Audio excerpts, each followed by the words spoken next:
Hello, good morning, good afternoon, depending on where it is you are joining us from. Welcome to another episode of the EQ Lunch and Learn, a powerful and necessary conversation we are having today, breaking the silence, EQ tools for men's well-being at work and beyond. My name is Mucha Mlingo, and I am honored to be your host for this very important session.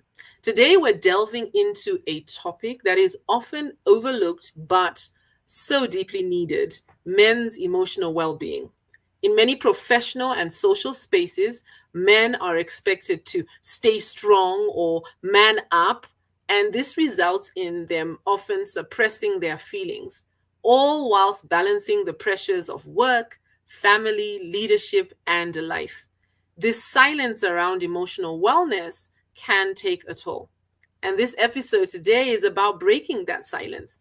It's about having a conversation with men about how men and those who work, live, and lead with them can practice emotional intelligence that in a way that supports healthier, more authentic lives.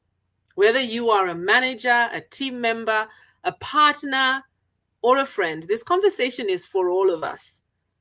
Together with our expert panelists, we'll explore what emotional intelligence looks like for men in today's world, how it can support mental health, connection, and drive sustainable performance at work and in business.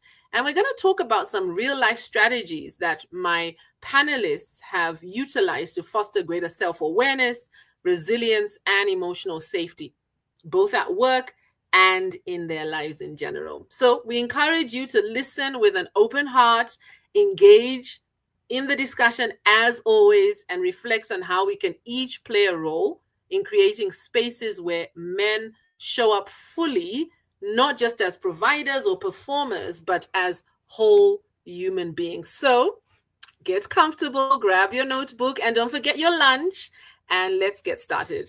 Because we empower men with the tools to understand, express, and manage emotions, we will all together improve lives, transform workplaces, families, and communities. As always, I have three amazing guests here with me today. So without further ado, let me introduce them to you. I'm going to start with Emmanuel Nandoka, a member of the PTS family, as we call it. Emmanuel is someone that we have worked with for several years, and I'm really delighted to have him here on this session. Emmanuel is a certified NLP Master Coach, human-centered design consultant, and facilitator with over 15 years of corporate experience.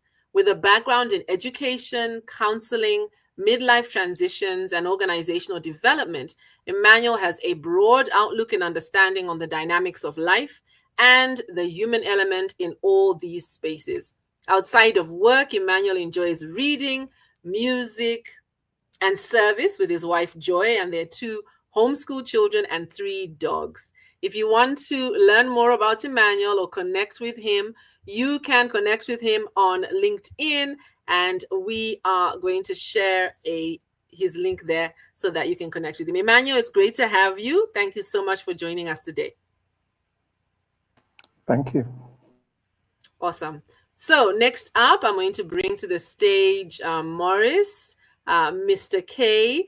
We're really delighted again to have Morris with us for the very first time on this platform. So Morris Kyoko is a dedicated professional with experience in academic administration and institutional development, currently serving in the Registrar's Office at Daystar University.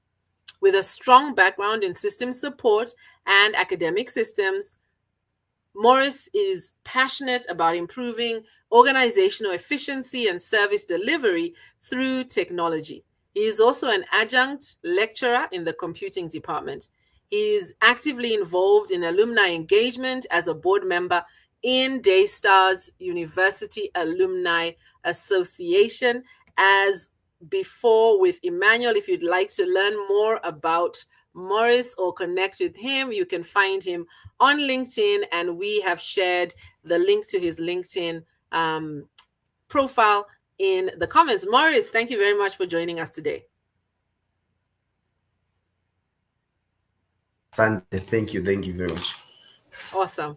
And then last but not least, I am happy to have Caleb here with us. He is my final panelist today, Caleb Makori. Caleb is a passionate leader in the mental health space, leading Maiwazo Africa, a mental health community with around 150 members. He finds purpose in speaking culture-changing conversations around mental health and offering support through peer support, community membership, and through the Maiwazo Clinic, a group of Maiwazo health professionals specialized in therapy, counseling, and psychiatric support. On the side, he runs a music academy called Caleb School of Voice. He is a husband and father to none, not yet, he says. And Caleb, you're very welcome to the conversation today. I'm looking forward to hearing your insights. If you'd like to connect with Caleb, you can also find him on LinkedIn. So I am sure, Caleb, let me give you a moment to say hello as we kick off the session. Hello, gentlemen and lady. Great to be here. Looking forward to beautiful conversations. Thank you. Fantastic. So, as I always tell you, if you make sure you have the lunch, we will provide the learning in this EQ Lunch and Learn. And I know that we are going to do just that today. I'm delighted with this stellar lineup in this conversation. Now, I will say that I was not actually meant to moderate today's session. We were really trying to make it a male, what's it called, a mano, and intentionally so. And Emmanuel was the one who was meant to be on this side of the mic, but unfortunately one of our panelists who was meant to join us fell unwell. And so thank you very much, Emmanuel, for agreeing to step to the other side and allowing me to be part of this conversation. So as I told the gentlemen, I'm really just going to give them space to do the talking. We're talking about men's mental health, and really this is in line with the month of June, which was Men's Mental Health Awareness Month. We had scheduled this lunch and learn for last week on Wednesday. As you know, if you are part of our community, then you will know that we run the EQ Lunch and Learn the last Wednesday of every month. However, last week, we felt that the climate in Kenya really wouldn't allow us to have the kind of conversation we wanted to have. And so we postponed to this week. And, allow me to just take a moment to really send out big hugs to those who were affected by what happened in Kenya last week. All right. So, gentlemen, I really do want to allow you to do all the talking. Let's kick off with just talking about this idea. We think our topic is great, breaking the silence, but what does that mean, right? And what's been your experience around challenging societal norms around emotional expression and mental health for men? All right. Caleb, I brought you on last, so maybe I can start with you as you share your thoughts. When we talk about this idea of breaking the silence, what do you interpret that to mean? Caleb, I'll start with you.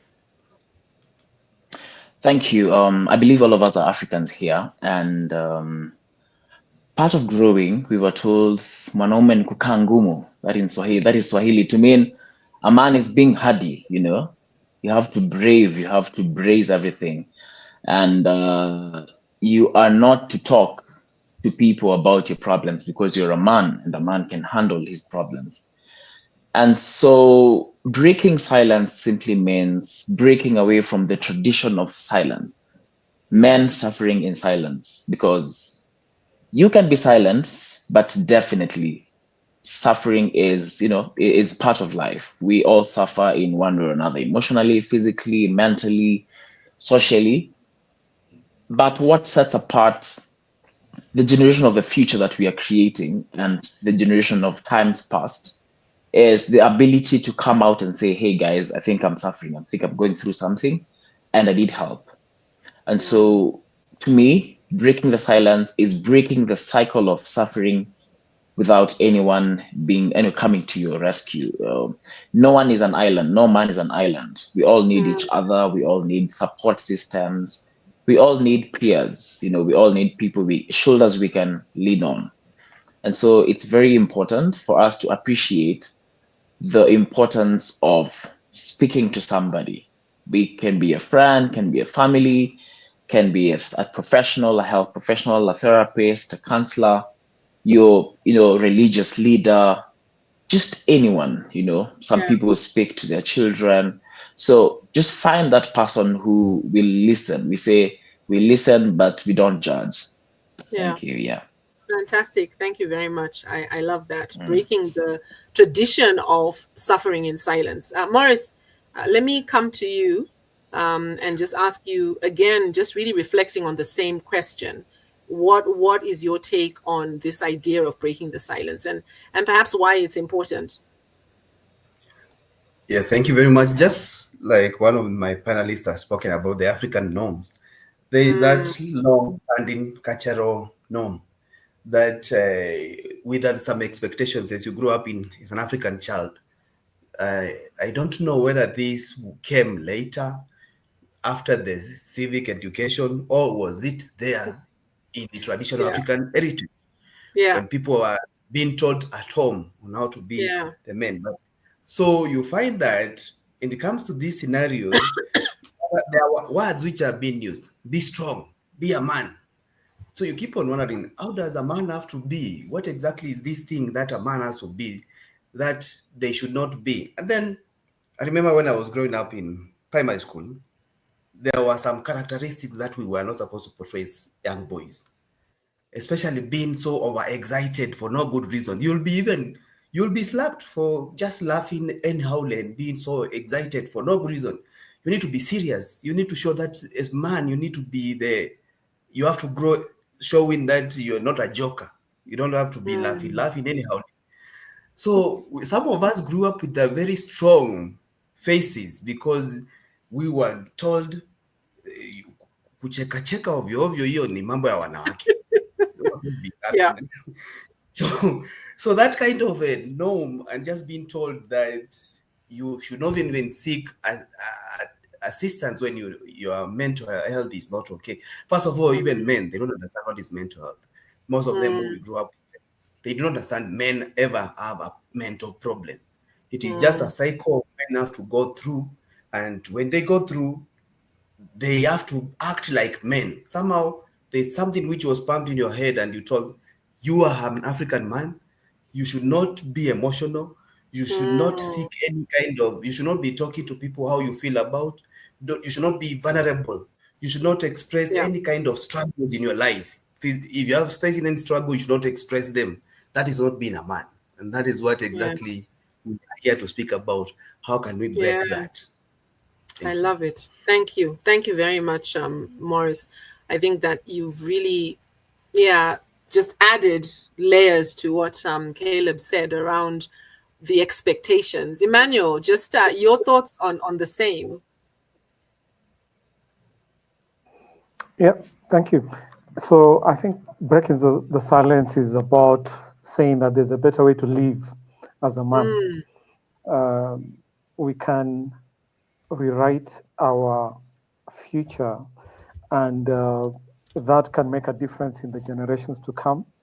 And because sometimes, as men, if you look at men as part of the family, as part of the society, and if we take the traditional perspective where men are supposed to be leaders, then when men become emotionally intelligent and healthy, then they create better families, better communities, better teams, better organizations.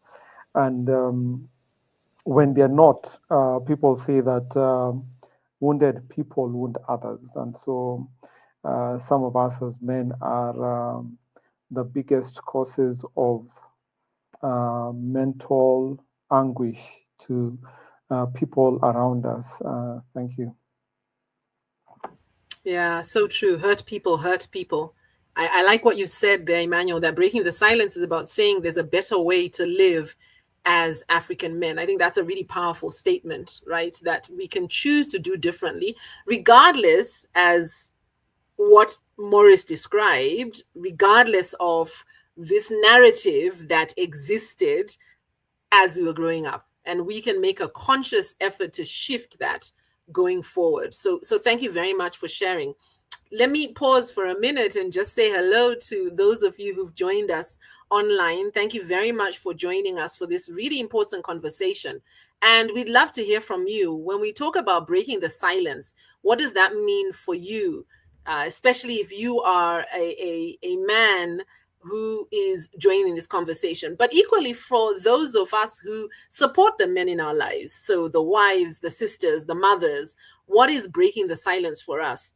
I think when I reflect on this question and think about what breaking the silence means for me as a mother, especially as a mother of boys, it's about really being mindful about some of the things that I have been conditioned to say, right? You know, Morris, you mentioned some of the statements that were thrown out at you as a growing boy. And I think some of those statements were actually statements shared by our mothers.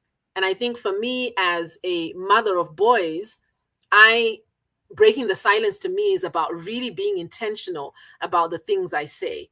And you know, it's funny, it's so easy for you to say those things that you've always heard, right? When my son falls down and he starts to cry, it's easy for me to say, hey, stop crying, be a man, man up, men are strong.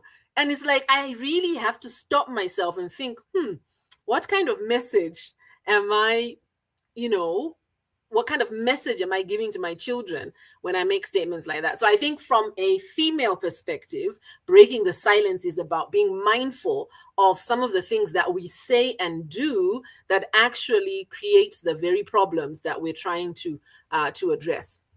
So if you're with us, great to have you. I see Stuart there. Thank you so much for being here. Good to have you here. Floyd, lovely to have you here. Thank you so much for joining. Indeed, hurt people, hurt people. Faith, great to have you here as well. Tell us, what does breaking the silence mean to you? Feel free to share that in the comments. Emmanuel, I want to stay with you. I want to talk about things from a leadership perspective. I think you've worked in leadership yourself in corporate, and then you've also worked to support leaders in corporate and in business. From a leadership and organizational culture perspective, how can companies intentionally integrate emotional intelligence to support men's mental health at work? What are some of the changes we need to see in the workplace that support men's mental health and men's emotional well-being? Yeah, thank you. So one of the things that people see is that the leaders in organizations set the emotional climate. And so whether I'm the CEO, team leader, whatever level I am in, I am the one who really sets the tone. And so we need to either become more vulnerable, we need to become more open, we need to support things that support mental well-being amongst our men folks. We need to be very aware that men come into the workplace with a lot of expectations to be a man or maintain a certain role. And so we need to also encourage men to be human or be vulnerable or open about the emotional challenges in the workspace. And it's really you, the leader, to set the pace and know that sometimes being vulnerable and being emotionally intelligent does not take away from your authority. Sometimes it actually enhances your authority because now people appreciate the fact that you too are human. You have feelings, you have emotions, and you respond likewise. Thank you. I love that. So when as leaders we model, and especially male leaders model that vulnerability, then it helps those they are leading to also have that vulnerability, to also have that openness around mental health, and especially mental health challenges. Caleb, let me come to you. I'd love to hear your thoughts. You can also, feel free, and this is for all of you, feel free to jump in if you want to add comments to a question that someone else has answered. But as a young professional navigating the challenges of today's fast-paced work environment, what specific tools or strategies have you found effective in managing the pressures and expectations that are placed on you? Thanks. That's a very timely question because we live in a life of real pressure, real pressure. I was just talking to my friend the other day. I told them I actually love cars. I really love cars. I love the thrill of driving. I love just the beauty of traveling. And as well as I do that, you can't feel that if you don't have one. You don't have a car. You can't enjoy traveling in a matatu. Matatu are just because you need to go from point A to point B. But what happens when you live in a world where your friends are driving Range Rovers and they're only 35 years old? I have a friend who drives, a big Range Rover Vogue, and he is barely 30, and others. And you are like, okay, why am I not driving? In Kenya, we have a joke. There's a meme that says, who uses matatu? They say it's the poor people, and sometimes you're like, how poor am I? Why do I have to be this poor that I have to walk? Do I have to use matatus, And it is such pressures that make even young people sometimes get into depression because they constantly ask themselves, why am I not succeeding? What is the difference between me and my friends who seem to be doing well? And sometimes we are so pressured by these temporal things and forget the little cheap thrills that make life and life beautiful. Things like health, things like life, things like, social capital, things like a rich band of friends, access to health, access to some things that many people don't have access to, and sometimes that makes me pause and take some time, as you walk through the park. Sometimes you just pause and have a look at the beautiful roses, in the evening. Just take time to sit out under the stars and watch the beautiful sunsets and enjoy life as it is, and really understand that life is more than cars, more than a jet, more than money, more than power. Life is more than the things that fade. So I think it's very important to appreciate the things that should really give us worry. If you don't have friends, that's something to really worry about, But sometimes we take that pressure and put it on things that are fading. My friend who is driving a Range Rover, next week he may lose the job and come back to using matatus, Those are things that are very temporal. Another thing with my generation, because I think the last lot of Gen Z, is Gen Zs, we are so much in social media. Social media is they say social media is our streets. That's why you find us, And social media has a lot of pressure. Oh my, social media has a lot of pressure. It's where you'll see someone who has really made it in life, quote unquote.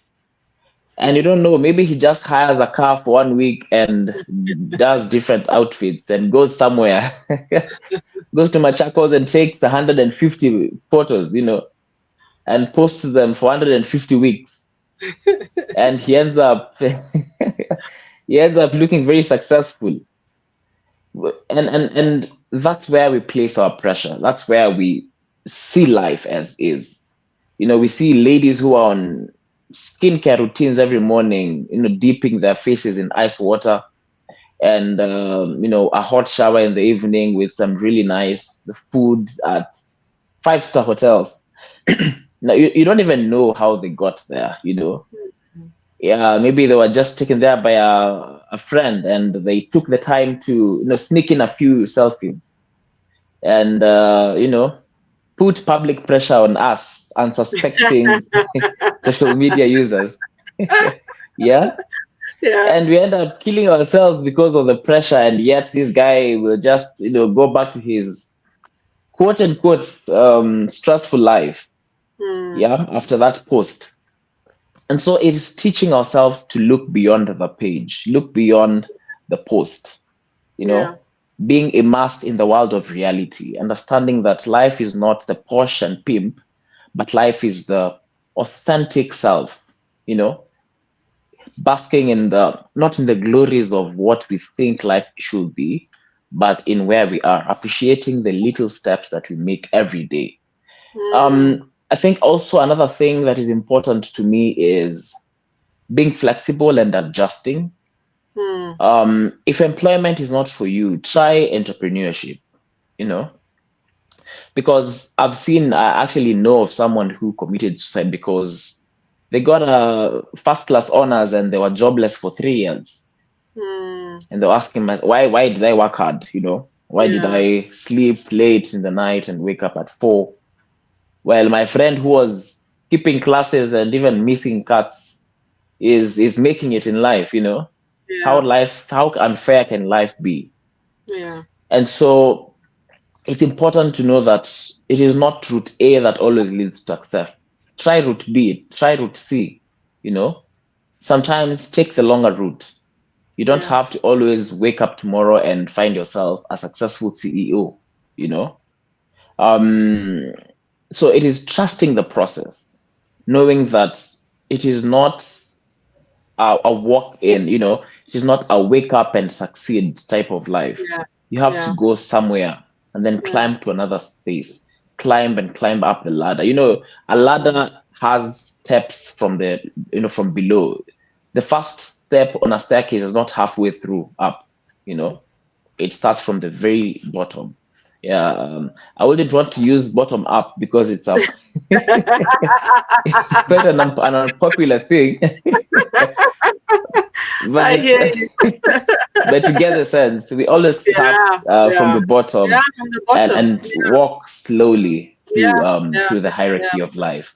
Yeah. So it is I love that. appreciating life in its very authentic way that will Yeah. give satisfaction, real satisfaction to life. I love Yes. that. I like that thought that the staircase doesn't start with one step halfway up, right? It actually Yeah. starts at the Yes. bottom, and you have to take that Hmm. one step to get to the next one. And I think one of the Yes. things that I really heard from you is that in order for us to successfully navigate the pressure, we need to learn to be grateful. We need to have an attitude of gratitude for where we are in the moment and not be so obsessed with getting to some place.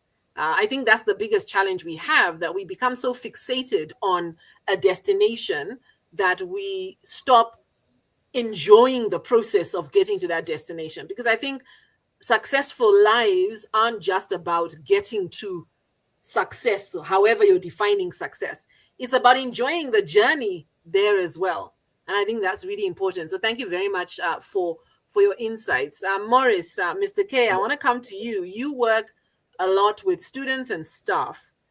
How do you feel that developing skills like emotional intelligence can impact young men's lives, both from the perspective of their academic performance, but also more so as far as their overall well-being is concerned? How can this skill set actually enhance how young men show up in the classroom and in the school environment? Yeah, thank you very much. I would like to come in and talk about what Emmanuel talked about Mm, in the job market, and how, first of all, is the young men and also the people who are joining the job market in the career, should they handle this scenario of being open yeah, and creating yeah, awareness for the men? One of the things I've realized in the job market is that there are so many women who are also becoming seniors, and there are men working under them. And mm, that creates a lot of pressure and stigma that you don't know how to go. It is easier for a man to approach the senior who is a man and talk about something which they can relate than a man to approach a woman who is a senior Right. and try to talk about what is happening in my family. And there are scenarios where you'll be hearing this word, you're a man, you need to be strong for your family. And there's a need to create that, to fight that stigma of men should not be able to speak about what they feel towards, even in their job markets, how they're struggling with keeping up with the job and their family, and so many things. And the companies and any kind of institution needs to create a support system for men, even for men to have a day out to go and speak about issues to do with men, rather than just men are performers, yes, but there is also the need of them being required to show support. The emotions are also carried to the work. Again, you create a culture of openness. If we are much more open in this life, it means that we're going to be performing better. Most of the companies, they want people to perform. They want to give performance. And that if we create more openness, then there will be more articulate in terms of how men perform. I'll come back to Caleb and talk about the culture of success.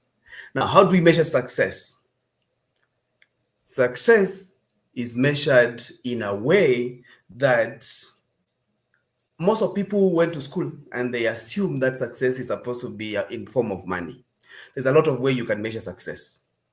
And there's a lot of pressure out there that people assume success should be something that you should count. You can be able to show by the amount of money that you have. There are so many young men that are in my classes, and some of them, I talk to them and they ask me, how do we continue being in class, yet our peers, if you go to social media, you look at them, you see someone is in Diani on Wednesday.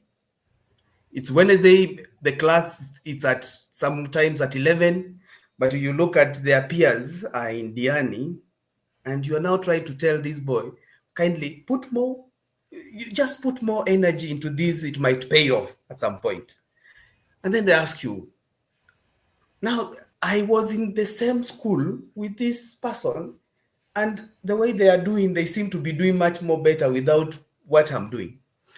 And then you have to convince that there's a step. Everything begins a step. And I usually encourage people by telling them that if you look at back 5 years ago, most people always ask you, what do you think you'll be in 5 years to come? But for my scenario, I tell people to look back 5 years ago. Compare your situation back then and now. Is there any improvement? If there's improvement, you are doing very well. But if you look back 5 years and you see you have actually gone down, you need to change your strategy. There's something wrong. Rather than telling people, tell us what you see yourself in 5 years to come. Ask them, how were they in 5 years ago and where are they at the moment? Thank you. Thank you very much, Morris. It seems like we had a bit of a power surge on my end and I lost connectivity, but I was happy to come back online and find that the conversation was ongoing, which is great. Thank you very much for sharing your insights. I'm hearing from you all this idea that life has seasons. And in order for us to deal with the pressure, we need to recognize that we are navigating the different seasons that we are navigating. And it's okay to be navigating those seasons.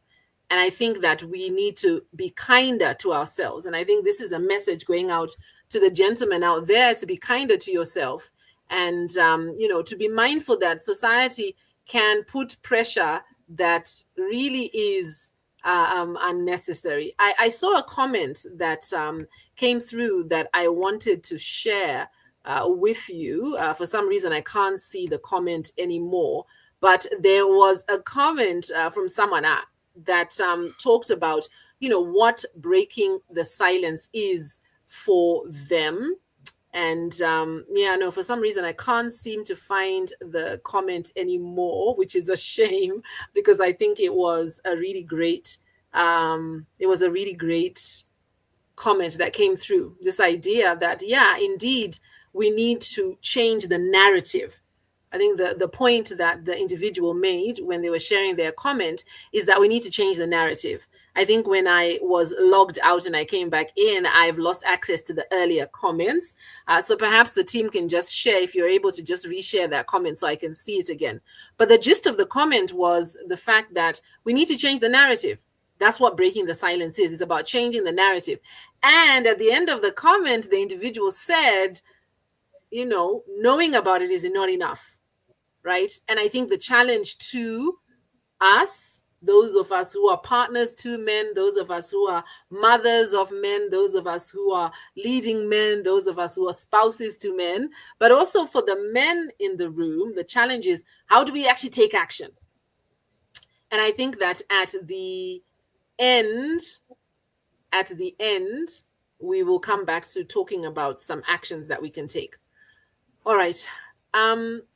Let's continue the conversation, gentlemen. And I want to talk about the generational differences. And I want to put this out to all three of you. Have you observed any generational differences on how older and younger men engage with this idea of emotional well-being at work? And in response to that, what policies or cultural shifts do you think are required to better support men's wellness in your workplace, considering the generations that are now making up the workplace, right? I think in some organizations, you may still have baby boomers, and then you have the Calebs, the Gen Zs, who are also there.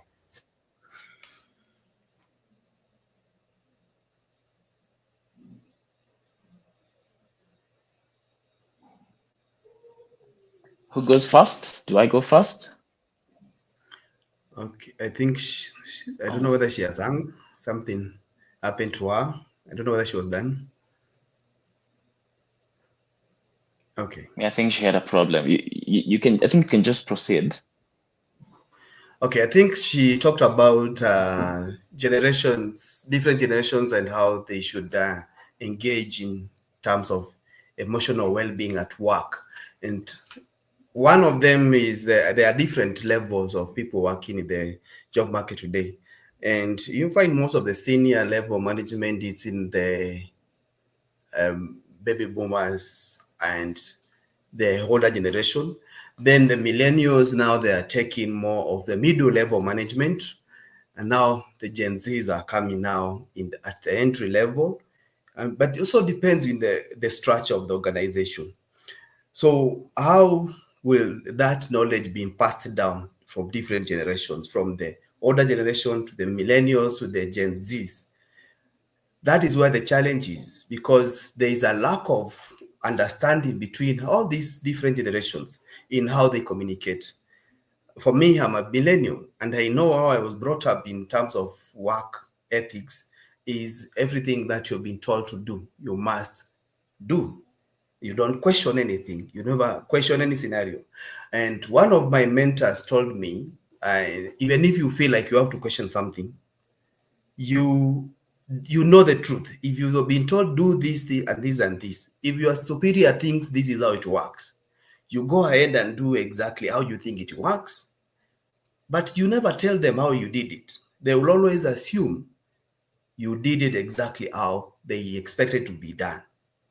But you have used your knowledge, you have used your energy to do exactly how it's done. So you don't go arguing, no, it's not done like this. You never challenge your superiors. That's what I was brought up knowing. You never tell them, no, it's not done like this. You have to go do exactly how you think it's done. And then they will always think you did it based on how they gave you instructions. But with the Gen Zs, that's where the challenge is. The biggest problem is that you give them the assignment, and they actually don't take it very seriously. They assume this is why in hurry? Why are you people in hurry? I mean, this is something which you can be able to discuss. Right now, most of the Gen Zs are on their way to Diani. I mean, all of us, we also wanted to go to Diani definitely, but we have responsibilities that we have to keep. We have to appear at the job. We have to do this and this and this. But for them, they came up with all wild excuses and they were able to go, which begs me to understand, how do we maneuver these scenarios where there's a different, these people grow to become in the middle level management and they'll grow to become in senior level management. Do you think the way they are running things at the same way, they're going to be able to run them in the future? There's a huge challenge there, but that needs to be passed down. Maybe as they grow older, they'll see how things are supposed to work in the job market. But I am not sure. Maybe someone like Emmanuel, who has been in this field for some time, can jump in and tell us, how do you think we can actually balance these different levels of Gen Zs and millennials and the seniors in the job market? Thank you.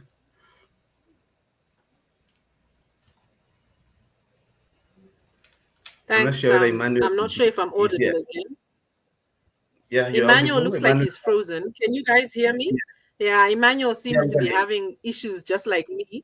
Yeah, he's having technical issues just like me. Unfortunately, I am away. I'm not in the office. I'm away on holiday and I'm borrowing other people's internet and it seems not as stable. But I think I caught the end of your reflections, Morris, about the challenge across the generations. Caleb, I don't know if you had answered and what your thoughts were, around this question, and perhaps you'd already answered, but if you don't mind just giving me a quick recap of what you'd shared, just so that I have the context about this, working across the generations. Yeah, thank you. Fortunately enough, I had not yet answered, Okay. so I can just pick it from zero. Yes, please. Yeah. Yes, please. So being a Gen Z and being in contact with many others and many other young people, I think the question was, what are the policies and shifts that are happening between the generations? There were baby boomers, Gen X, and millennials and Gen Zs, and now Gen Alphas. I think they operate on very different spheres of life, different methods of understanding and approaching issues. A very simple example of the lifestyle or the lives of millennials, for example, Gen X, Gen Z, and Gen Z versus Gen Z is, while these others may want to be in the office from 8 to 5, Gen Zs do not want to be in the office from 8 to 5. They will ask you, what? No, let alone 8 to 5. What do you need me to do? I want you to do this and this and this and this. Trust me, they will not go for lunch. They will not go for break. They will sit on that job from 8 to 11:30 and 12, and they'll finish and tell you, I'm going home. Yeah, because they're like, this is my task list. I have done it. I need to go home and have fun and do other things. See you tomorrow. Now, a Gen X manager or a millennial will not take this very lightly, because they're like, okay, you're done by 11:30. Okay, I have some other work for you to do. Yeah. So these are very different, and they're very different people, and the easier and the sooner we gel our lifestyles together and see how to gel and work as a unit, I think the better. So I think some of the ways the younger generations are coping with emotional well-being is, I think, one of the things that we are doing as young people is we speak out more. It's easier for a Gen Z to speak out more than a millennial, a Gen X, the more older people, because more older people are like, I think I'm a man, they're more traditional. I can handle it. Even when they're almost at the brink, they're like, I think I'll still do it. I can handle it. Gen Zs and younger people are like, hey, I won't die alone. Speak out, and that's why Gen Zs will give you a lot of hashtags. Hashtag Speak Out Monday. Hashtag Don't Die Alone. Hashtag Man to Man. and there'll always be a hashtag to spur men to speak to each other. Then where you'll have things like man cave, things like men conversations, boys club. Such things are very common with younger people. You'll find more younger people doing vlogs, doing blogs, doing journals, writing down the emotions, speaking about the emotions on vlogs, writing articles and blogs about their emotional well-being. They also are more open to access information on mental health. They will very readily than other generations seek for help. They will seek help. They will look for therapists. They will look for counselors. They will speak to their parents. They will speak to their colleagues at work. They're not afraid. They're not ashamed of what they're going through most of the times. And so, our Gen Z will very likely come and tell you, man, I'm having issues with my parents at home and it's affecting my work. Something that these other generations will not do. They will die with it and be buried, go to the grave with their problems, So I think the younger generations are more open to discussions, to conversations around mental health. I think the younger generations also, more so the Gen Zs and Gen Alphas, are finding better ways of, pushing out their distress and emotional distress and problems and challenges. And you will find more of them right now buying tracksuits and hitting the road for morning runs, evening walks. You'll find a lot of Gen Zs right now walking to work, offices, or schools. I think Maurice and Emmanuel can see this a lot of times. They will come to school with water bottles. They will hydrate. In fact, Gen Zs have this water bottle that is written, it has a scale from 8 a.m. to, like 5 p.m. Tells them you're doing very well. Go on. You're a champ, and the bottle motivates them to drink more. And, when they're almost quarter way, it tells them you're almost there, So they look for motivation. They look for ways of keeping them going. They look for things that will, use up their energies, and they embrace a better lifestyle. You'll see Gen Z saying they have a morning routine.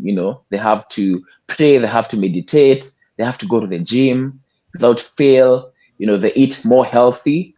I see more Gen Zs now are like, I don't eat a lot of carbs.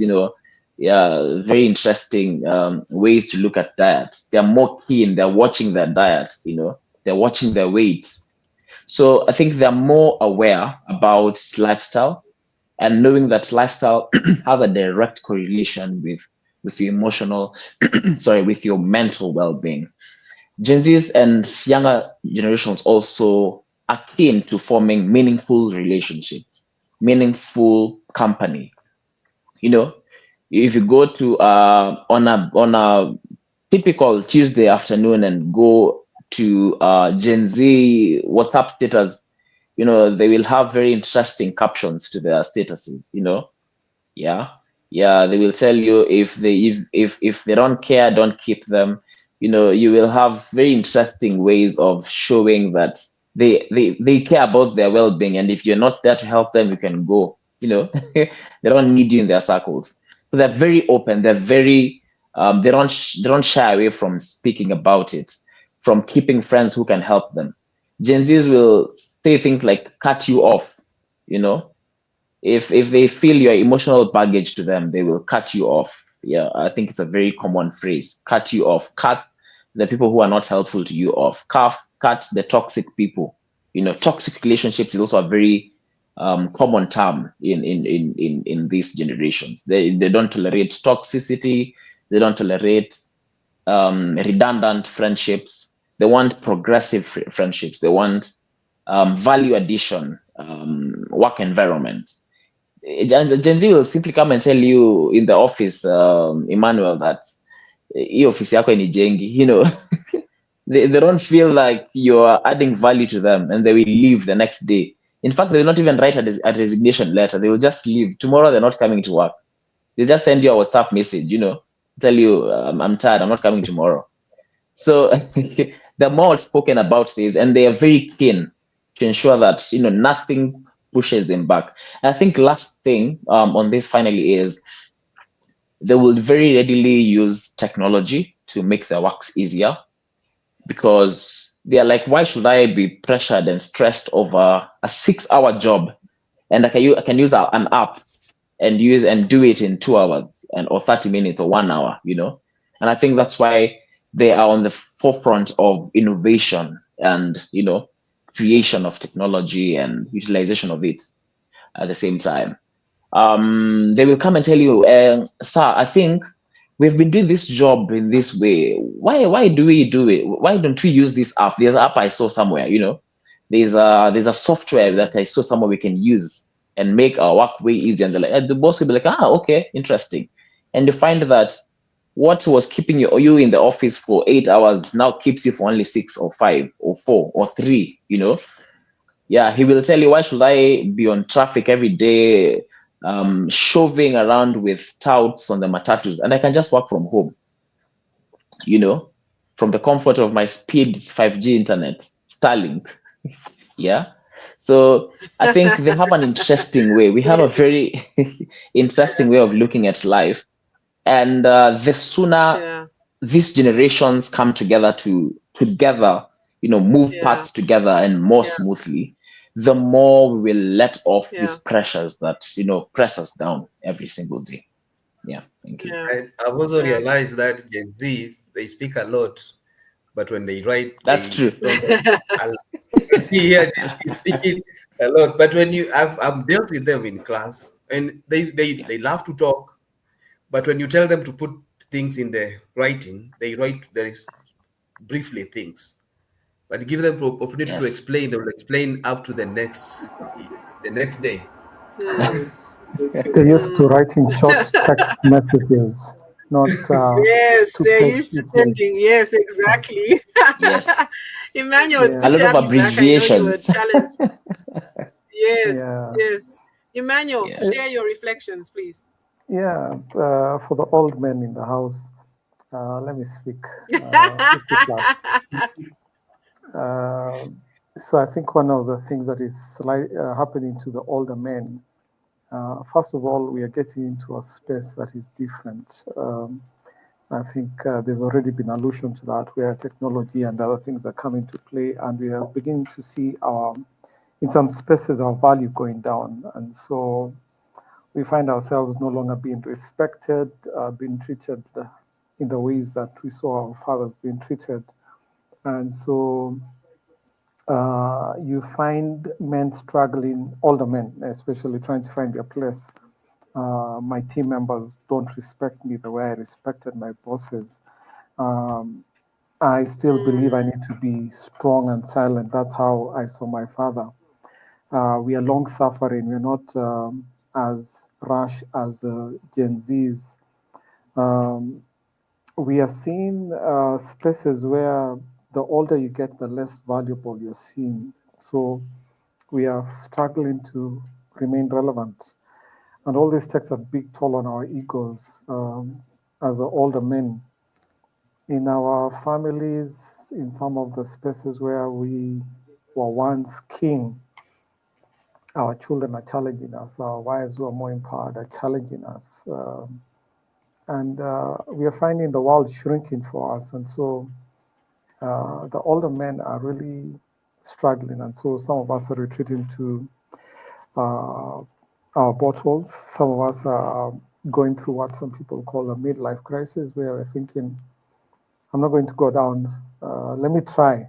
Let me give it one more shot and see if I can still remain hot or relevant. And all this is Yeah. sometimes leading to a bit of a crisis for us. Thank you. So, and I hope that I'm audible still. My question, considering, because, and this is the reason why we have all three of you here, considering these insights you've shared, how do we support mental well-being for men in the workplace? Considering the fact that we have these generations, we have the older men who are feeling like they are not getting the respect that they deserve anymore. They are not getting the voice and the space they need. We have the Gen Zs who are saying, hey, I want to do things the way I would like to do things. My well-being is important. I'm not going to work in a toxic workplace. I'm not going to work with a toxic boss. When we have these two ends, how do we lead? If we're leaders in these spaces, how do we lead and provide the space that all these men need from a mental health perspective? Emmanuel, maybe you can start Yeah, your sure. reflections on that. I think every team organization needs a variety of people, whether it's male, female, old, young, tech, non-tech, and it only works as good as the variety. And so just appreciating the diversity is really key. And I think teams and organizations that appreciate diversity find that they're more effective than those that feel like we just need a very young team. So let's just accept that, yes, the old man might struggle adopting the new system that you launched yesterday, but his level-headedness, his patience will help you when it comes to certain issues.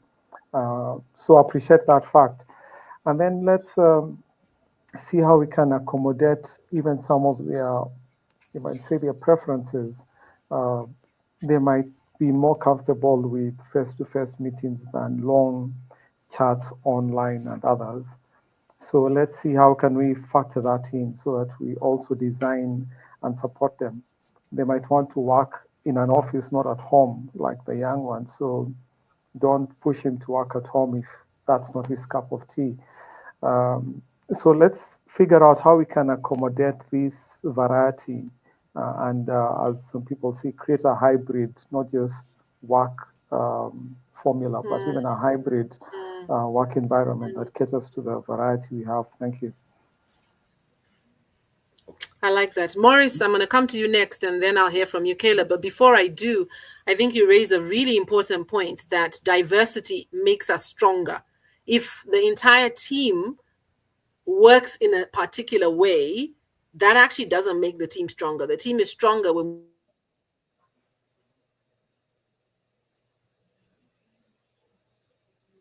have to.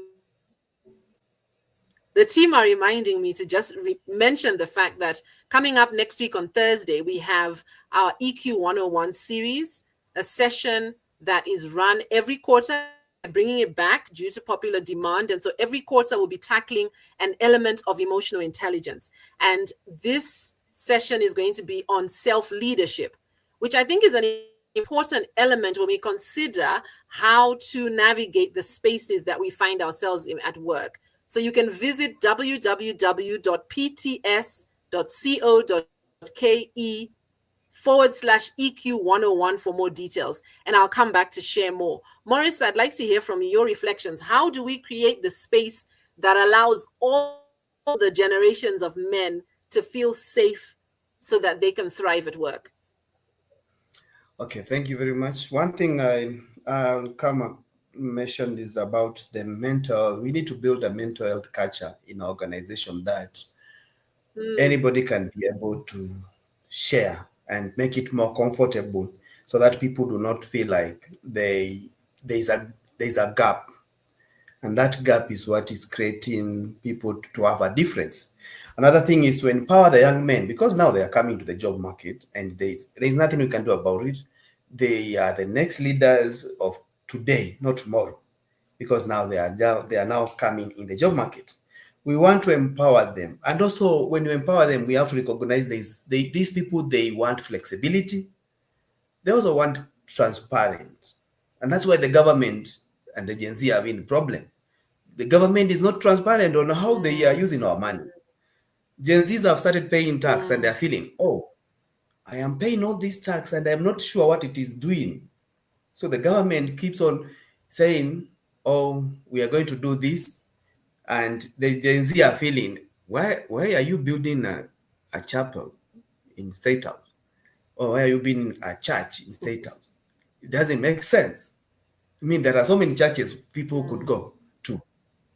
And the purpose, they have to be given the purpose, because if you're not giving the purpose, given that, and I remember the previous president, the former president, said the young people need purpose on why they are living, because they are growing. You have not given them purpose. You have told them to go to school. They have gone to school. They have become educated. They can be able to read between the lines. You know, back before, the previous generation, they were guided by what Mheshimiwa has told them. There were only few people who had information. I remember when I grew up in the village, only few people had information, and they were passing that information to us. Whatever they told us is what we believed. It is the truth. Today, you cannot come and tell Gen Z, this is how things work. They know how to go and read for themselves, and they can pinpoint the gaps. And if they are able to do that to a nation, wait until they start doing it to the company.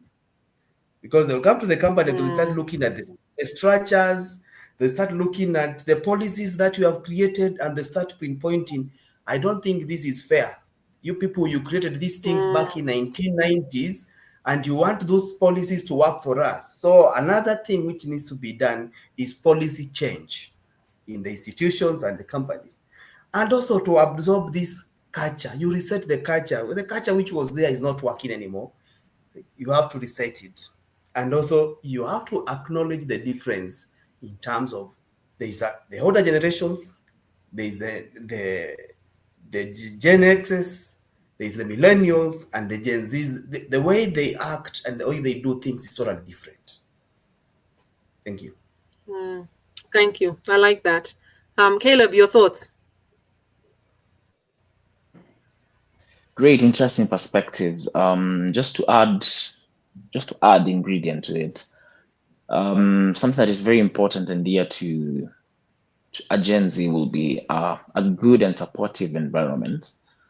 They want a place they can be embraced, they can be supported, they can be guided through without needing to be twisted and corrupted, quote unquote. Yeah, where they feel like you're not being genuine in how you are approaching issues in the process of trying to support them. They want very clear support paths, and they want to feel like they can rely on you. They want to be sure they can count on you. Gen Zs prefer they prefer seeing their employers, for example, more of partners and friends than their bosses. Yeah, I was watching a video where a Gen Z was telling his boss, nishike hii nini ya TikTok, they wanted to record a TikTok video. They told their boss to record a TikTok video with them. I'm not sure Emmanuel will do that. I would die fast. How dare you? How dare you? Yeah, so those are very stunning differences, very, very wide gaps, generational gaps in how we do things. And so understanding that will be very important, so that you create a very seamless working environment, where, because if you do such things, then they treat you as a friend, because they're Gen Zs who treat their bosses like enemies. They're like, today he's at work, oh my. When they see you passing, they're like, oh, not today. Today, this Friday looks like a Monday. Yeah, so they need to know that they can count on you. When they see you, they're like, oh, today will be a great day. In fact, I think he'll be very helpful today to me. We need to change that paradigm and shift it. Another thing is creating a supportive environment by having support systems.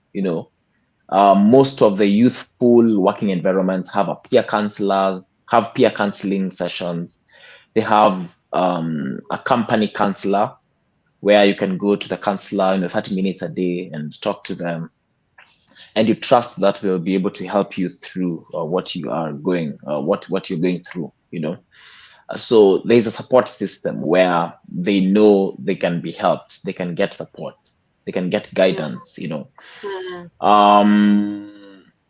We also have most of these youthful companies, you'll find them having very nice sticker notes, very nice private booths if you want to go and meditate. You would have places where you would go and draw if you're on paint, if you're a painter, during your break hours, you know. Um, have places where you can go. Have some of them have gyms. You can go to the gym early in the morning before work hours, you know. Some of them have very nice portraits, therapeutic portraits, therapeutic corners, artwork where they can just give you relief,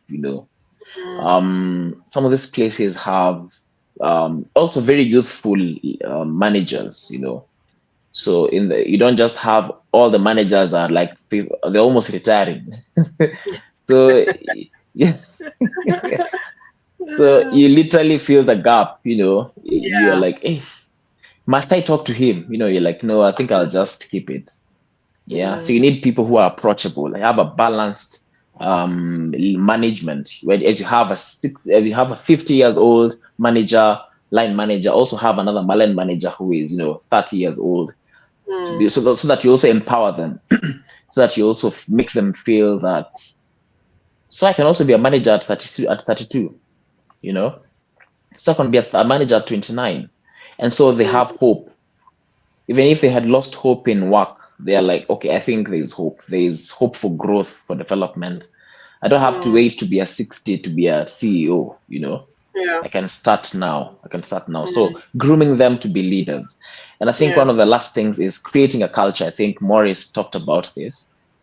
Creating a culture. I remember when I was in a company I wouldn't mention, there was a culture, you were told, to Tuesdays, please, if possible, come in bright colors, or come in khaki, not khaki, come in African wear, on Thursdays it's an all white day, or it's an as in things that make them feel they're looking forward to work, as much as they're looking forward to the kitenge once day, but before the kitenge thing they will be working, so you're just making them feel the youth that they are, make them feel, I remember a place I was working also, there was a pool table. I'm not saying you have pool tables at your workplaces. I'm only saying it worked for them, Yeah. yeah, so that during break hours they can come and play pool, they can go play something else, another, they can go play cards or things that can help them relieve stress, Yeah. because if the people who are not comfortable with speaking their issues out, then they can play their issues out, they can play off their problems, and by the time break is over they're coming back to their work desks feeling better, feeling more energized, feeling more involved. Yeah. So I think those are some of the things we Yeah. can do to ensure that these generations coexist, understand each other, and know that there's a piece of cake for everyone in this Yeah. environment. Yeah. Yeah. Yeah. And I'd like to Another scenario, imagine. Sorry, another go ahead, scenario Maurice. I can add Yes. on Caleb. Yes, please. I Please. I realized that in like now in the university level, where the Gen Z is now coming to university to study, and you find there is also different levels of lecturers. Lecturers also become. We also now getting the Gen Zs becoming lecturers now, and there is also the millennials who are the Yeah. lecturers. There is also Yeah. the older generation of people who are lecturers. So you find there is the way they interact with this, even the lecturers interact with the students is totally different. You find the older generation, they expect you come to class with a book, you write down everything they say, and if you have a question you ask, the lecturer is the source of the answer. Right. That's how we went to school, and that's how we Yeah. could not interject because the lecturer is all knowing. Yeah. Today, I get to the class and my students, they don't have any books, they have mobile phones. And you might confuse them for using mobile phones in class while you're teaching. But what they're doing is just actually they have these apps which they are opened, which they are recording everything you're saying. And they're also trying to find out whatever you are saying, is it true Yeah. from the online sources. And Yeah. when they ask a question and you fumble, it means that you actually don't know what you're doing. They will challenge you based on the facts. So Yeah. you can't go to the class while you don't even know what you are going to talk about. You have to be very Mm, careful on the things that you mention. And they have the current information, current mm, trends of what is happening. yeah. The older generations who are the lecturers, they are actually having really hard time trying to counter this because they will question. They will question the Mm, authority.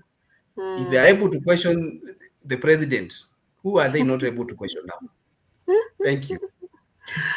Thank you very much. And I think that one of the things that's coming out clearly, I think Emmanuel, you talked about this, is just us learning to value diversity and recognize that each, to your point, Caleb, generation brings something to the table and we can learn from each other.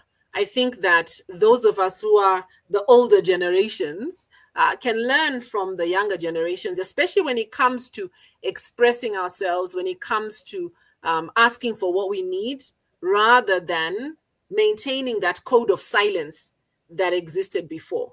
We talk about mentorship, and there's also reverse mentorship. And what I'm hearing here is that there is possibly a great opportunity for reverse mentorship when it comes to mental health awareness, and navigating mental health challenges for men, because the younger generation are more likely to ask for what they need. You know, Caleb, you talked about wanting to go to the counselor. Emmanuel, I can imagine that for some of the older generation, that's something that you would not even imagine doing, right?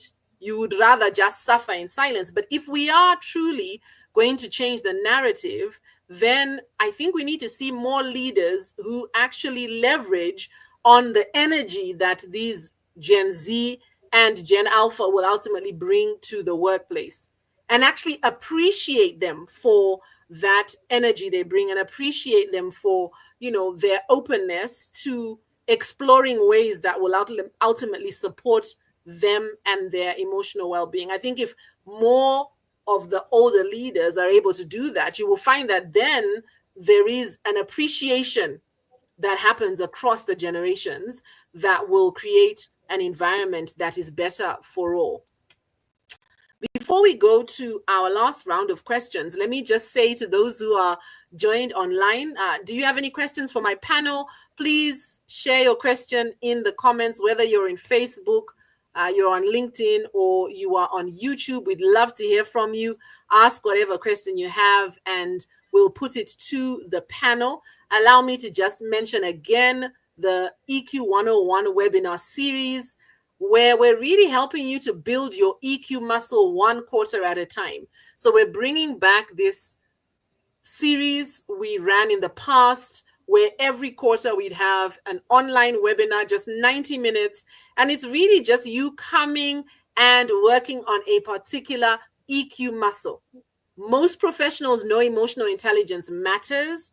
It affects how we work, how we collaborate, and how we manage pressure, which is what we've been talking about today. But in the fast pace of work, building it intentionally gets overlooked. So join me as we roll back out our flagship program, EQ 101. And this quarter, we're talking about self-leadership, owning your emotions to amplify your impact. Visit the website www.pts.co.ke/EQ101 for all the details. I encourage you to open it up right now as you're listening, so that you don't forget to do so later. It's just $18, the price of lunch. You can come and spend some time flexing your EQ muscle. So I'd love to have you there. I don't see any questions on the comments. I'm not seeing any questions for my panel. So I'm going to go back to the question that I wanted to ask. And I wanted us to really bring our conversation together. We've talked about a lot of things. We've talked about some of the things organizations can do. We've talked about how we can work across the generations as far as mental health is concerned. But let's get practical, and let's talk to the individual men who happen to be listening in now or will listen in later. And let's talk to the women who support those men, or the women who lead those men. I want us to get practical. So first of all, the question I'd like to ask, I want to ask two questions, and I'm going to ask you both, all three of you, sorry, to share your thoughts to these. Firstly, what strategies can colleagues, friends, and supporters, what can I do as a supporter of the men in my life to really foster this open dialogue and support their emotional well-being? All right, so that's a question I'd like to ask all three of you.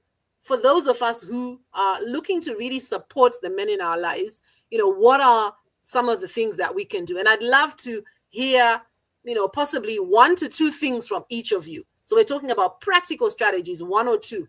Caleb, let me start with you, and then I'll go to Emmanuel and then Morris. So just a couple of strategies you would say for those of us who want to be more supportive to the men in our lives.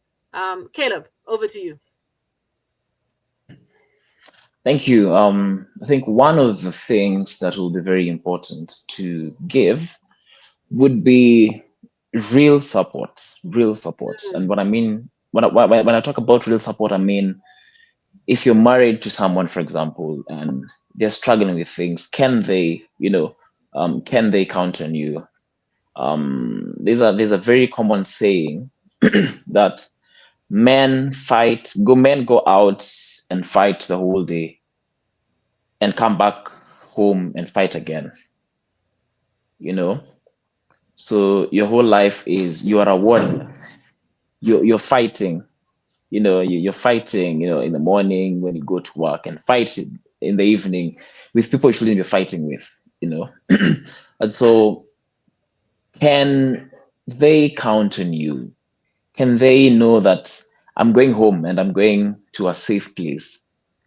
Can the men come back home and say they're coming for therapy just by speaking to you, just by being around you? Do they feel better? Do they feel safer? Do they feel more vulnerable? Because I know of many men who cannot go home straight. They have to go through a club and hang out with the boys and drink their problems away, and just come home and sleep, wait for tomorrow, wake up at 4 and dash to work. I think it's very important to break the cycle of a non-supportive environment, a non-supportive society, and know that, number one, even as very close people like spouses, can you offer support? You may not be a therapist, you may not be a counselor, you may not be a nurse, you may not be a doctor, but in a very simple elements of companionship, can you offer support to the people that really need it? Whether it's your children, can they come and tell you, Dad, Mom, this is how school was? Yeah. Can they tell you that today they they were bullied? Because some of us as parents, when they tell you they were bullied, you'll be very quick to ask them, what did you do? And then you create a thought process of, for you to be bullied, you have to be a wild animal. You have to have had done a very bad thing, to deserve. So they'll ask you, what did you do? So Yeah. we need to offer support in the very places of safety, like home. Thank you. I think that's number one, very important. Number two is also helping creating peer counseling and communities around it. Like personally, I lead a mental health organization, and the bulk of what we do, the weight and the burden of our course, is to give people a safe haven, a place where people can come and meet other people who are also struggling with, what they're struggling with. If they are struggling with, autism, for example, they need to know that they're not alone. Yeah. They need to know that there's a community of other people who are who share the same challenges with them. Yeah. And see them fight and do it in life, because they need to come and meet a community of people who are doing it, who are making it in life, who are leaders in the corporate space, who are amazing parents, who are amazing spouses, who are amazing friends. You know, they need to see that even if I am struggling with depression, I can still make it to be, you know, a meaningful person. I can add value to society, you know, and that can only happen if they are in a community, if they're in a space where they can discuss issues and get real support also. Yeah. I like that. I like that. And I think that means, you know, to your earlier point about, you know, the support that we are getting, perhaps that support is encouraging your person to find these spaces where they can have an ear, where they can connect with others who are navigating the same thing. And I think that that's really important. Thank you very much for that. Maurice, what advice Thank you would very you much. give? I have 3 points, Thank you. and I'll just mention them based on my experience. Yes. Now, we need to encourage speaking up and create Right. safe spaces for men, and especially now since we have grown up with this kind of an attitude from previous that men just stay being men. We want to build the men for the future now, because obviously they are the men who are coming to the field. There is that aspect of mentorship.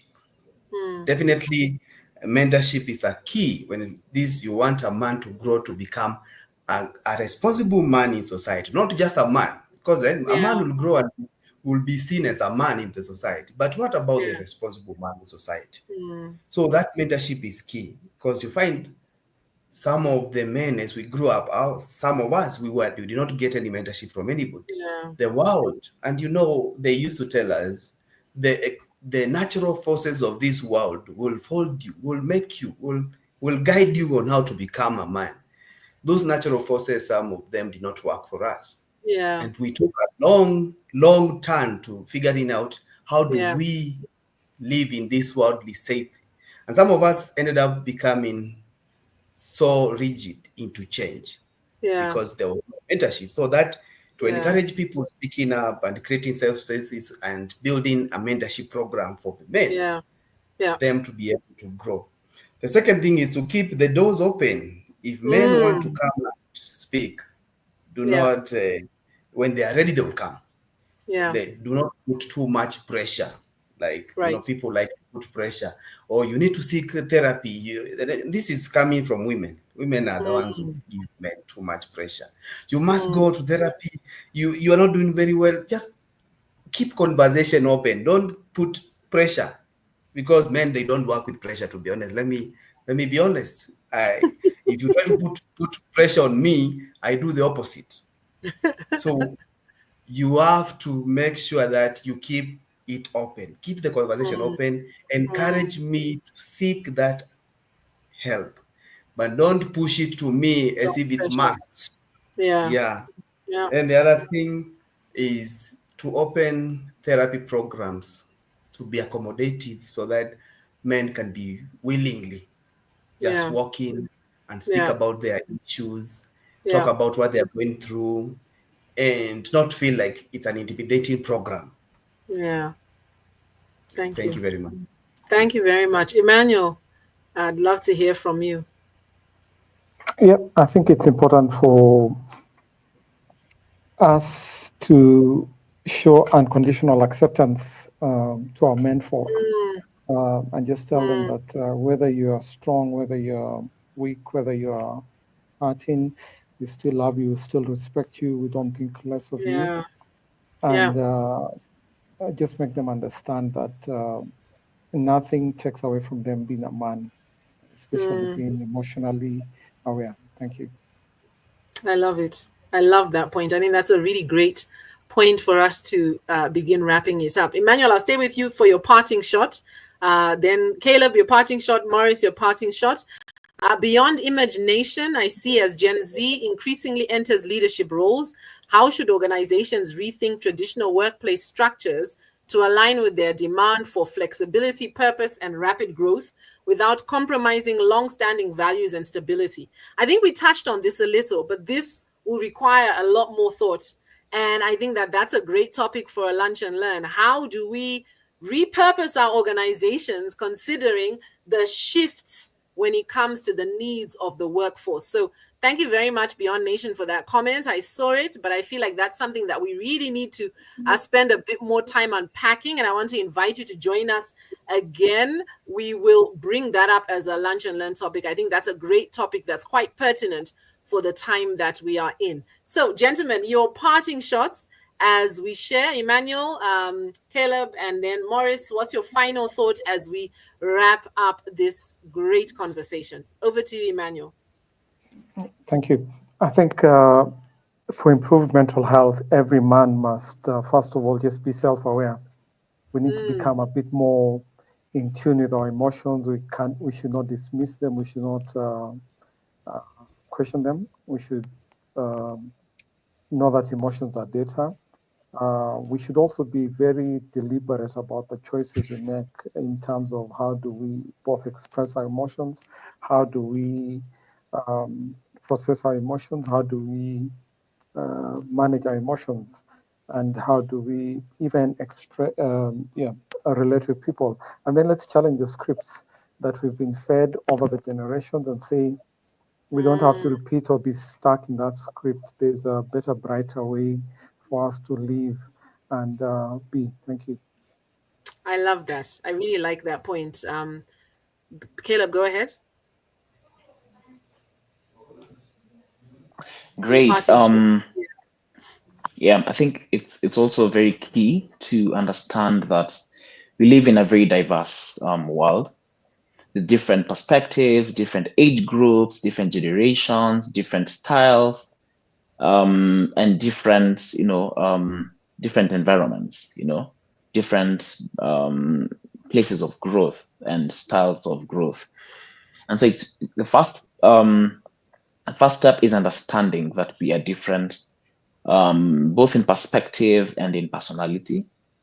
And after that, then we accommodate each other. Gen Zs will be great to accommodate Gen X. Millennials will be great to accommodate, Gen Alphas. So that we all live. The world is a big machine with very many moving parts. And the more we grease and oil them, the smoother the movements become. And then we end up becoming a very efficient system, a very efficient society. And an efficient society gives birth to a brighter and better future. It's also important to seek support. I think to add on what Maurice said, seek support the best way you know how. And that's why it's important to keep it open. Don't pressure someone to go for therapy. There are people who therapy does not work for them. Yeah. Just watching the sunset works for them. Walking in the evening and, eating good food and having a peaceful life for them just takes it away, Yeah. So encourage them to look for what helps them, not pressuring them to go for therapy. Because if it does not work for them, something else will. Find that which will and make them, embrace it. And I'd like to finish with this statement. It's important for us as men to look at support systems as a better way to show love to other people. Because the better we become for ourselves, the more loving and better we become for other people. Yeah, Because 100%. hurting people hurts people. 100%. Yeah. Morris, your parting shot. I would like to say that every man, the quiet one, the noisy one, all of them, they just want to be heard, valued, and be seen. The one who is even quiet, who does not even want to be seen, he still wants to be valued and be seen. And we need to start the conversation. It starts with this kind of conversation that we are having here. So where we can be able to open, so for men to be able to unmask themselves, come out, speak up, and heal, because some of them are carrying a lot of pain from ever since they were boys. They You will speak to some of the men and they will tell you things that they were done when they were young, and they have not healed from that. You keep on wondering, how many years are you going to carry this? Because they have never gotten a chance to speak about it. So when they are mentally okay, physically okay, societies will thrive. Families will even grow. And also we'll be able to have a better workplaces. Thank you. Yeah. Thank you very much. Wow. Thank you so much for your parting shots and your insights. I also want to appreciate the comments that have come through on in the comments section, both from LinkedIn and from YouTube. And as we wrap up the session, I just want to talk about, my key reflections from the conversation today and where this can go next. So at PTS Africa, we're really big on collaborating and building spaces that really support people to thrive. And the reason why we're having this conversation is we believe that one of the tools that can support you to navigate mental health challenges and to build your resilience and your mental muscle is emotional intelligence. Hence why we're talking about this EQ 101 program that's running next week, Thursday. So in response to a comment from Andrew about, what next? What are we committing to next? At PTS, we're committing to continuing to provide spaces where you can learn about yourself. One of the things that Emmanuel said is that in order for us to navigate mental health more effectively, and I think this applies both for men and women, is building self-awareness first. And so in our conversation next week on the EQ Lunch and Learn, we're talking about self-leadership. Beyond that, I want to encourage you to connect with our panelists. Caleb talked about a community that he leads, Maiwazo Africa. Feel free to connect with him to learn more about that. And then also feel free to connect with Emmanuel. Emmanuel is one of the consultants that we work with. If you wanted to have a connect with him and get some more insights. That's why we always share the LinkedIn link. Personally, the commitment I'm making, I was writing notes as the gentlemen were speaking. I think firstly, let's challenge the narrative and let's do that together, all of us combined. If we challenge the narrative, and I think that means as women, perhaps stopping before we say certain things about what manhood is, so that we are not, adding to some of the pain that Morris talks about some men are carrying. So I think for me, that's one thing, one big takeaway from my perspective. I also want to take away this idea that we need to celebrate diversity across the generations. And I want to encourage the men who are listening, and I want to encourage you, if you are a Gen Z, I want to encourage you after today to go out of your way to connect with someone who is an older generation, a millennial, where you can perhaps build a relationship and reverse mentor. And I want to challenge the older men who are, the millennials, to find a Gen Z that can reverse mentor you.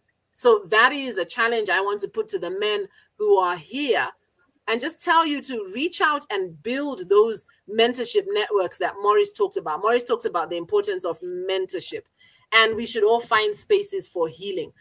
Andrew, I think that therapy works for all kinds of people. There are men who have utilized therapy and it's worked for them. I don't think that, therapy has a bias as far as male, female. I think the idea is that we all have different things that will help us to navigate our mental health challenges. And the idea is to find yours. Last thing I would say in terms of the support we continue giving, we have an ongoing mental health challenge. And every month we share something to support your mental health. I'm going to invite the team to share the link to our Facebook group. Join the Facebook group so you can participate in the mental health challenge. Gentlemen, Emmanuel, Morris, Caleb, thank you so much for your time today. I don't think we could have exhausted this topic. I suspect we may need to bring it back again so we can continue unpacking how we can support the men in our community and how the men can continue to build the resilience they need. But thank you so much for agreeing to come today and join this conversation. And I look forward to having you back again. So thank you, and bye for now. Thank you very much to you all. Thank you very much. And to our audience, as we wrap up, like I said, please do join our Facebook group. As I said, we have an ongoing mental health challenge that's really designed to help you build your capacity for mental health so that you're better able to navigate the challenges we face. The reality is that we are all facing pressures. And we know that the men, especially the African men in our community, are really often feeling burdened down. And part of that is because of the silence. And we're all making the commitment to change the narrative. And we will no longer equate manhood with and strength with silence. Thank you very much for joining me today. I look forward to connecting with you. Next month, we have our EQ Lunch and Learn, as always. And in our next episode, which will be on the last Wednesday of the month, we're going to be talking about managing upwards. So how do you manage boss, whether you have a great boss or not? We're going to be talking about managing upwards, because we know that our ability to thrive at work and our ability to grow at work is often determined by the relationships that we have with those who lead us. So we'll be talking about managing upwards. So do make sure that you have diarized the last Wednesday of the month. And again, join us for our EQ 101 next week on Thursday. We'd love to have you joining the conversation. Don't forget to remain connected to us. We love talking about emotional intelligence and supporting you as you navigate and thrive in the workplace. Thank you for joining us today. I, as always, trust that you have picked up some great insights from my panel as you've been enjoying your lunch. Goodbye for now. See you next week on the EQ Lunch and Learn, and at the end of the month again for the next episode. Sorry, next week on the EQ 101, and then at the end of the month for the EQ Lunch and Learn. Bye-bye. See you then.